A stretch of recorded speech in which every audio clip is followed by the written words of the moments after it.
Hola, ¿cómo les va? Bienvenidos. Hoy comenzamos un nuevo capítulo de Mujeres en Positivo. Y hoy te presentamos a una líder uruguaya, economista, con más de 25 años de camino andado dentro del ámbito privado. Una mujer que también trabajó dentro de los medios de comunicación, hablando de su expertise, la economía. Hoy es una firme candidata a convertirse en intendente de Montevideo y está secundada por 5 partidos políticos que conforman la denominada coalición multicolor.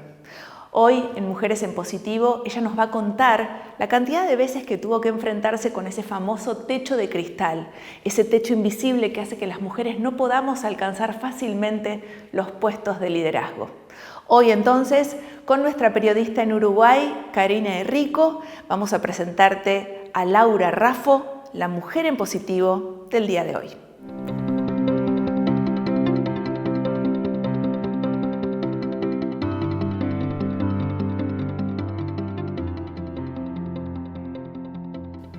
Laura, sos economista, tenés un máster en Administración de Empresas y ahora sos, candidata a la Intendencia de Montevideo. ¿Cómo llega este desafío a tu vida?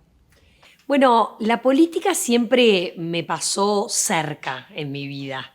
Yo vengo de una familia que tuvo mucha actividad política desde mi bisabuelo en adelante. Y mi padre tuvo una actividad política intensa, fue ministro, senador, diputado. Es decir, que es algo que yo siempre viví desde chica, sobre todo porque yo nací en Montevideo en el año 73, año que comenzó el año del golpe militar. Y por lo tanto, todo lo que fue la restauración de la democracia en mi familia se vivió de manera muy fuerte. Mi padre trabajó mucho desde su partido para eso y ya de chica me llevaban a los actos, a las manifestaciones, ya cuando estaba en las últimas etapas de la dictadura. Yo era re chica, tenía 8, 10 años. Claro. Pero eso hace que ya el hecho de tan chica estar viviendo de cerca la política te hace que te entre por las venas, ¿no?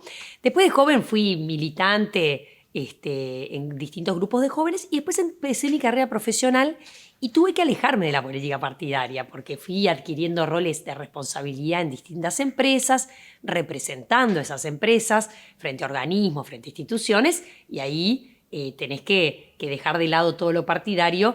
Así estuve en el mundo privado durante 25 años y ahora sí me animé a tirarme al terreno político. ¿Qué te sedujo esta propuesta?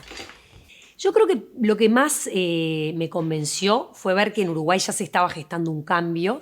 El gobierno nacional, después de estar durante 15 años en manos del Frente Amplio, había llegado el tiempo que esté en manos de la coalición multicolor y el presidente Luis Lacalle y yo somos conocidos desde hace mucho tiempo. Nuestros padres hicieron política juntos y yo siempre tuve buena relación con Luis. No es que seamos amigos ni que nos viéramos todo el tiempo, pero siempre tuvimos buena relación, siempre estuvimos hablando y la verdad él terminó de convencerme de aceptar este desafío. Yo dije, bueno, se produjo un cambio en lo nacional, se puede producir un cambio en lo departamental y ¿sabes qué?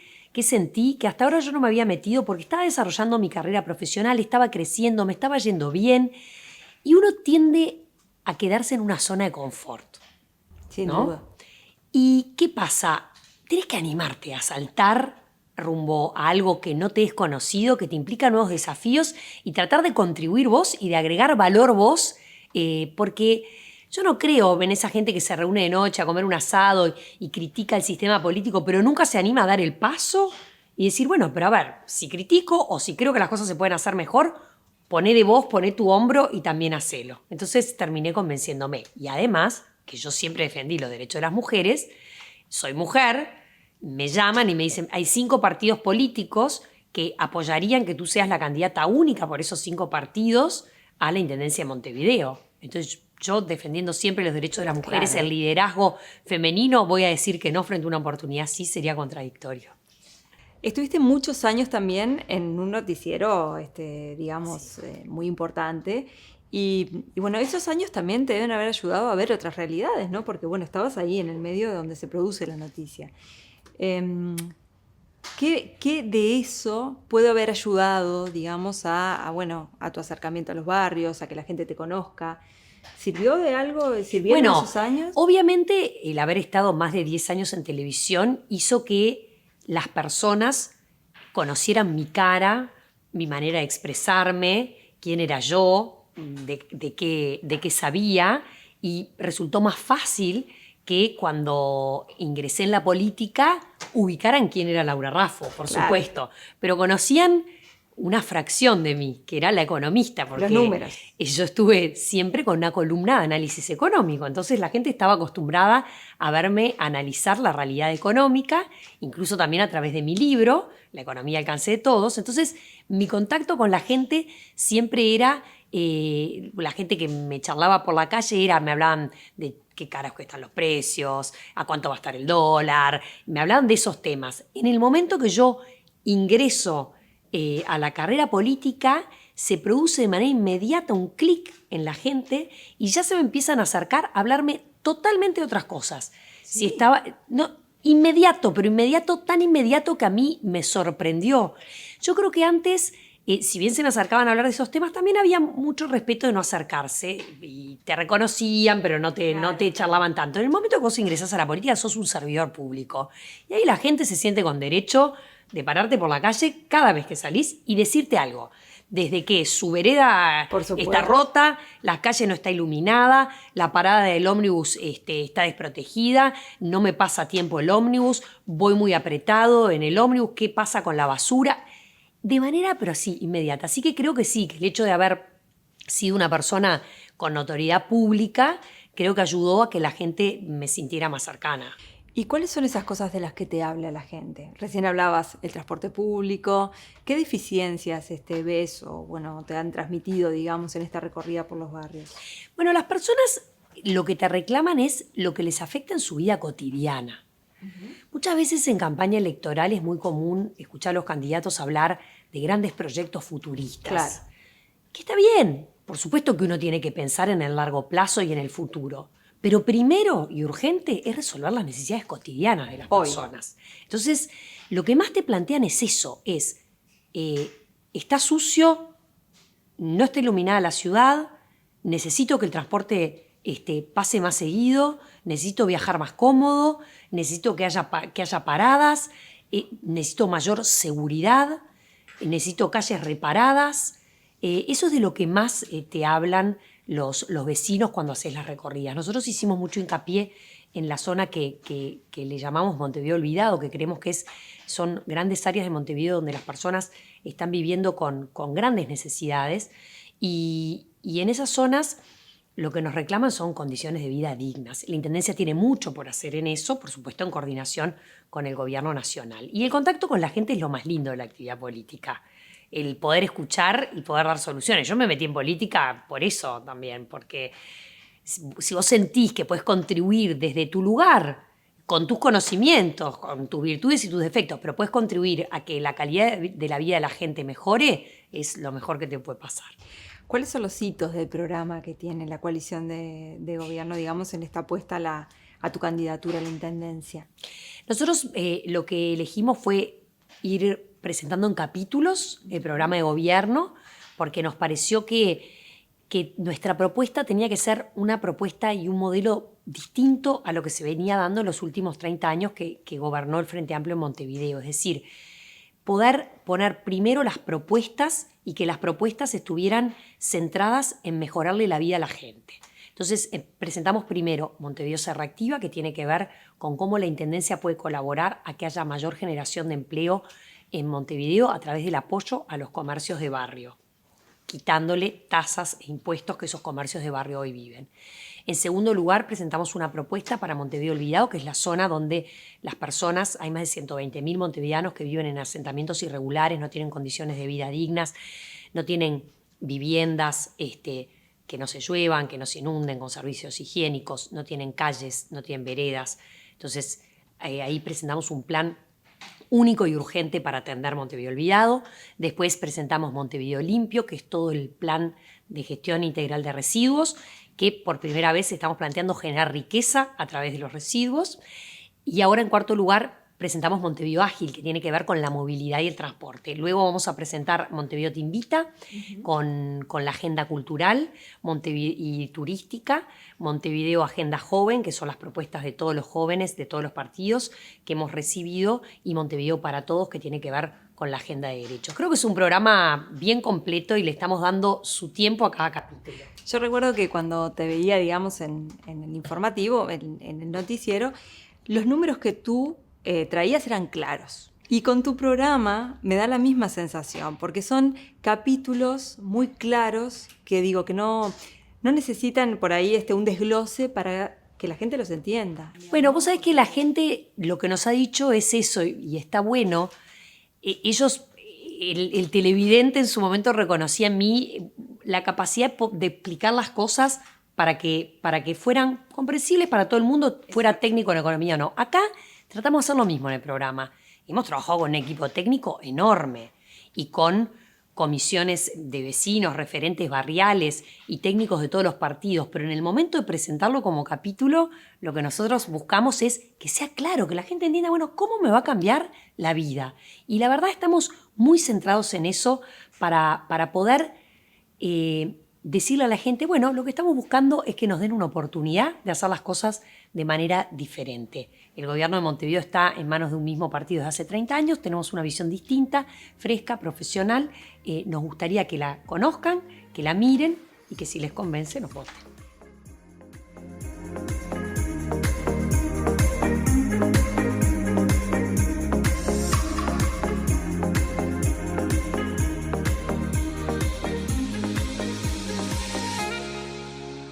El techo de cristal es, digamos, como un límite que no es visible explícitamente, digamos, pero que es una barrera que sí se genera, digamos, para las mujeres, que a veces, digamos, no sé, hoy en día todos creemos capaz que hay como una mirada mucho más abierta en cuanto a género, a apertura para las mujeres en el ámbito, no sé, laboral, académico, lo que sea, pero muchas veces eso no es así y ni siquiera se percibe, digamos, ¿no? A nivel de interpretación creo que es techo, bueno, el término en sí, no sé si sería como un límite que tenemos que en realidad teóricamente podríamos acceder o podemos analizar la realidad desde la misma perspectiva que los hombres, pero en realidad no, o sea, existe un techo, pero es invisible, o por lo menos no es que claramente esté la diferencia. No tengo muy claro el concepto de lo que es techo de cristal. Me da la sensación que es la fragilidad que puede ya tener la mujer frente a un cargo importante o a un lugar de liderazgo.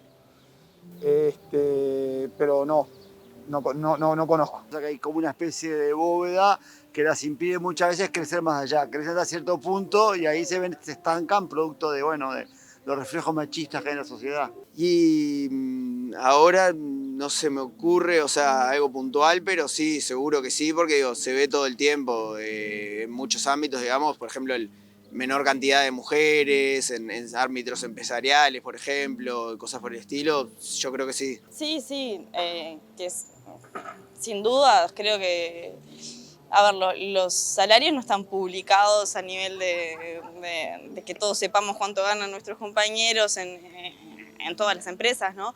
Pero sí que creo que sin duda se ve, hay distintos niveles de discriminación salarial, ¿no? Está desde que la mujer, bueno, en sí envejecemos antes, ¿no? Teóricamente, digo, la mujer a los 30 y algo ya tiene que estar formándose una familia, pero más allá de eso, a nivel salarial, creo que siempre que un hombre se desempeña mejor, lo premian más velozmente y le dan más cargos de confianza y suele participar de reuniones más importantes, tomar la palabra en situaciones, suele ser más escuchado y suele ser menos cuestionado. Yo creo que históricamente sí, siempre la hubo, sigue pasando, pero sí noto que hoy en día las mujeres están logrando tener sueldos a la par de los hombres o sueldos muy altos que antes no lo lograban por su condición de mujer. Existe una diferencia en lo que es el mercado laboral, el ingreso del mercado laboral, que existe la brecha salarial, que es algo que nos afecta, que es parte de la desigualdad de género y de las desigualdades sociales, sobre todo en lo que es el sistema. Y sí, sin dudas, y conozco casos y es parte también de todo lo que es, incluso en las entrevistas laborales o incluso en lo que es justamente a lo que es ascender en ciertos puestos de trabajo. Sí, existe. Existe por dos motivos. Primero porque las mujeres no acceden muchas veces, les cuesta mucho acceder a los puestos más altos, pero aún lo que es más grave, que en el mismo puesto a veces inclusive la mujer gana menos. Sí, considero que a las mujeres les cuesta mucho más llegar a lugares importantes. Se las tiene menos consideración porque el tema que los hombres no tienen tantas responsabilidades en tanto la casa, sí, y las mujeres tienen que atender más ese tema, pero me parece que hoy en día eso tiene que cambiar y ya está cambiando, pero todavía falta. A mediados de 2019, la lista Fortune 500 alcanzó un hito. Publicó su lista en donde las mujeres habían alcanzado por primera vez un número considerable en puestos directivos. Y cada vez que una mujer alcanza un puesto de ese calibre es realmente para celebrar. Pero también hay un dato que no es menor. Dentro de esa lista de 500 personas, solo el 7% son mujeres. Evidentemente queda mucho camino por recorrer y también tenemos mucho programa por compartir. Así que no se muevan de ahí porque enseguida volvemos con más Mujeres en Positivo.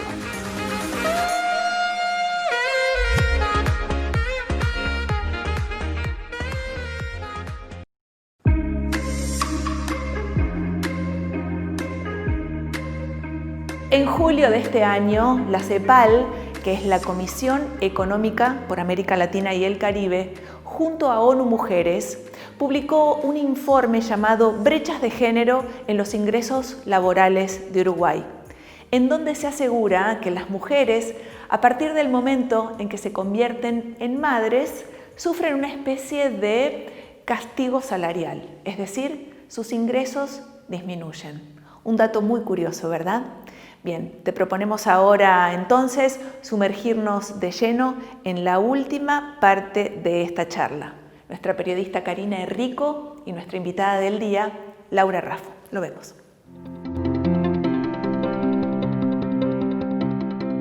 Desde el Hotel Radisson Victoria Plaza seguimos dialogando con Laura Raffo, candidata a la Intendencia de Montevideo. Hablabas recién de la importancia de tu lucha, digamos, en cuanto a los derechos que tienen que ver con las mujeres.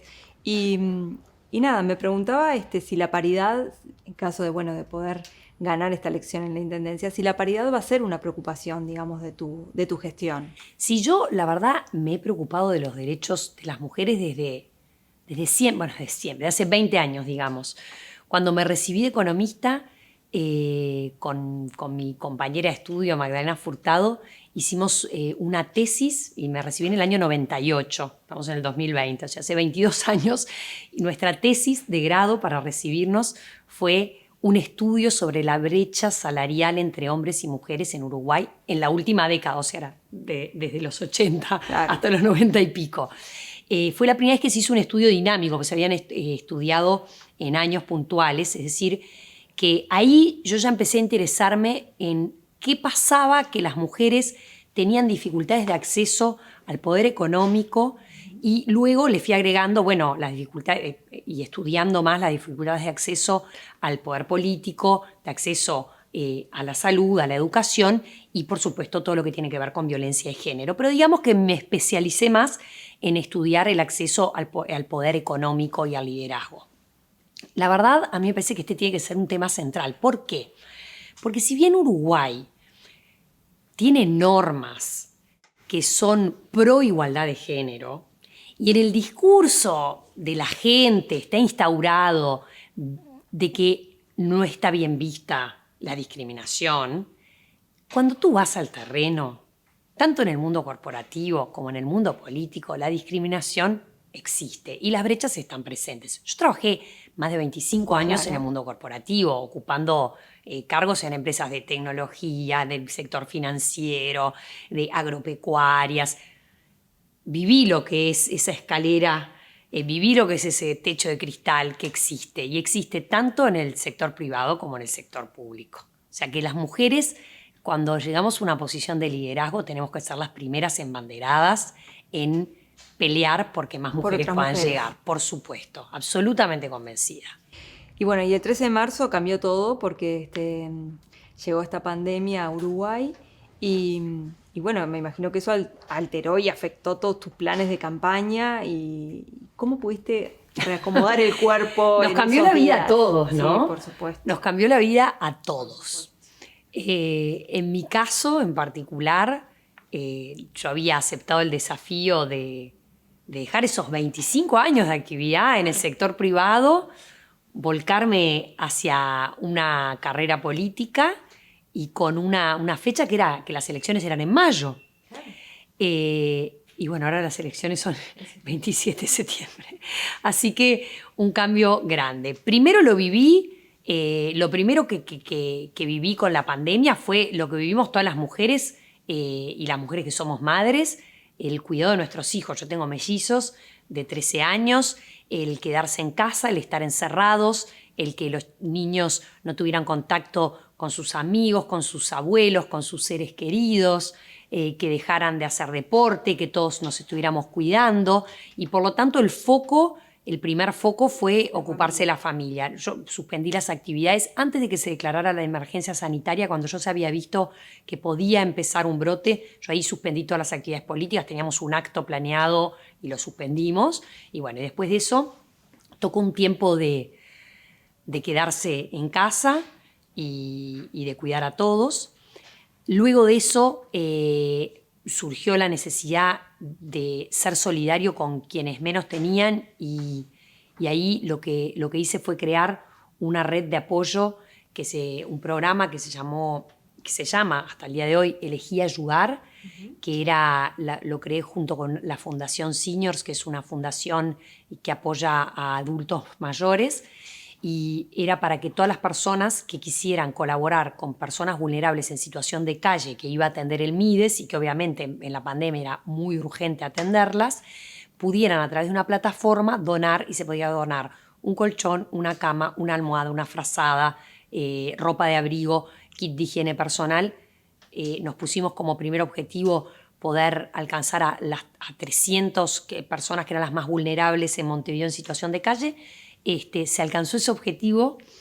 La verdad que fue muy gratificante ver cómo, poniendo a disposición toda una herramienta, la gente colaboraba, ayudaba, se alcanzó ese objetivo. Yo luego, cuando se retomó la campaña política, yo salí de la fundación para no mezclar las cosas, la sigue manejando Seniors.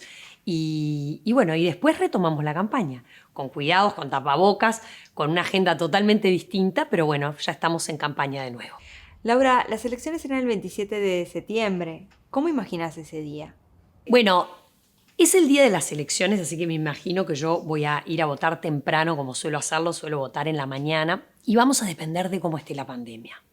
Porque típicamente ese día uno recorre, se junta, saluda gente, pero nosotros tenemos que ser muy cuidadosos. Tenemos que hacer caso a todo lo que diga la autoridad sanitaria y ser responsables nosotros mismos. Nosotros no podemos estar promoviendo movidas de gente, sino que tenemos que estar diciendo a la gente: muévanse de grupos pequeños, usen tapabocas, no se encierren en lugares.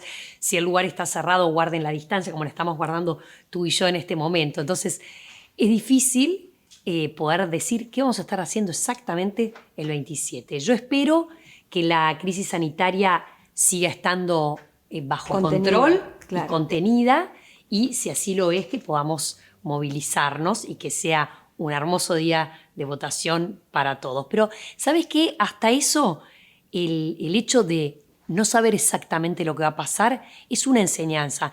Yo vengo de la escuela de las corporaciones, trabajé en mucha corporación estadounidense, y una de las competencias que más trataban de hacerte desarrollar en estas empresas eran el dealing with ambiguity, era el manejarte con ambigüedad y manejarte con incertidumbre y tomar decisiones bajo presión e incertidumbre. Y es lo que nos está sucediendo este año. Se nos está poniendo a prueba la capacidad de, aún en un contexto incierto en el que no sabemos lo que va a pasar, igual aún así tomar decisiones mantener la calma y transmitir a los demás que se puede timonear un barco aún en momentos de tempestad. Has estado en posiciones de liderazgo a lo largo de tu carrera y me gustaría saber si podés darle un consejo a alguna de esas mujeres que por ahí vienen peleando con distintas cuestiones que no les permiten llegar a esos lugares. Me he pasado dándole consejos a mujeres, es lo que más me gusta en el ámbito laboral. Me llamaba mucho desde mujeres jóvenes que estaban avanzando en su carrera y a mí me gustaba mucho mentorearlas. Ese trabajo lo hice no solo desde Endeavor, sino desde la Fundación Vital Voices, desde la Organización de Mujeres Empresarias del Uruguay, porque yo creo que las mujeres apoyando mujeres es lo que más se necesita. Todas las mujeres en nuestra carrera profesional nos encontramos con barreras. Eso es una realidad inequívoca. A veces en el discurso alguna mujer puede decir, ay no, pero a mí no me trataron diferente, yo logré llegar. Bueno, sí, lograste porque sorteaste las barreras, claro. No porque las barreras no existan. Y lo más difícil de esas barreras que existen es que son invisibles, porque nadie te va a decir en el ámbito laboral, oh no, tú por ser mujer no puedes acceder a una gerencia, o no, porque claro. sos mujer no te vamos a invitar a tal o cual reunión. No, claro. Son barreras invisibles. Entonces, yo el consejo que les daría a las mujeres que están iniciando su carrera, en primer lugar, es que ellas mismas sean visibles. ¿En qué sentido? Se han hecho un montón de estudios de que las mujeres tienden, y obviamente son estudios a nivel mundial. Las mujeres tendemos, cuando tenemos logros en el ámbito laboral, tendemos a decir que el logro fue del equipo, porque somos muy generosas, que el logro fue del equipo, que bien que trabajamos todos, y no promocionamos nuestros propios logros, no somos marketineras, no nos vendemos bien. Entonces, lo primero es que hay que perder el miedo a vender los propios logros, sin ser soberbio, pero contar. Lo segundo es, con tu jefe, tener conversaciones semestrales, como mínimo, donde tú le cuentes cuáles son tus objetivos de carrera y a dónde querés llegar. ¿Por qué esto? Porque lamentablemente existen sesgos inconscientes que a veces hace que las personas que están en posiciones de liderazgo y los jefes de estas jóvenes mujeres, que en muchos casos son hombres, a veces son mujeres también, tiendan a creer que por el hecho de ser mujer o porque la persona se acaba de casar o porque tuvo un bebé hace poco, no le interesa progresar en su carrera. Entonces, las mujeres tenemos que encargarnos de hacer saber qué es lo que necesitamos, qué es lo que queremos, hacia dónde buscamos. Y siempre levantar la mano, intervenir, sentarnos en primera fila, estar en las mesas de discusión y contar hacia dónde queremos llegar. Eso en cuanto a nosotras. ¿Qué tienen que hacer las empresas? Tener políticas muy, pero muy importantes que prevengan las discriminaciones y estos sesgos que son inconscientes. Tienen que estar monitoreando y formando a los gerentes, a los managers, para que ellos no tengan estos sesgos, porque a veces no se dan cuenta. Yo he tenido conversaciones en las cuales se estaba hablando de promover a una persona para un cargo que implicaba viajar mucho y los que estaban tomando la decisión, que eran todos hombres, dijeron, no, bueno, pero no se lo vamos a ofrecer a ella porque ella acaba de tener un bebé. Detengan la discusión. ¿Cómo? Tú se lo ofreces igual, si es la que te parece que es la más capacitada. Claro. En todo caso, que sea una decisión de ella si lo quiere aceptar o no. No tomes la decisión tú por ella. Hay un montón de cosas para hacer. Soy una fanática de este tema. Siempre recibo mujeres que me piden consejos en esto y siempre les digo, para adelante. Y bueno, Laura, con esa frase no puedo más que despedirte, agradecerte por estar con nosotros. Y bueno, éxitos el 27. Muchísimas gracias, un placer, la verdad.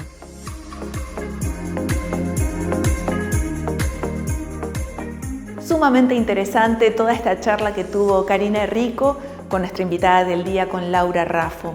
Y si bien cada momento fue maravilloso, a mí me gustaría tomar y resaltar un concepto al cual se refirió Laura, la importancia de que las mujeres trabajemos en equipo. Juntas somos imparables. Es fundamental que sigamos entretejiendo entre todas esta red de contención para que cada vez más sean más las mujeres que llegan a puestos directivos en menos tiempo.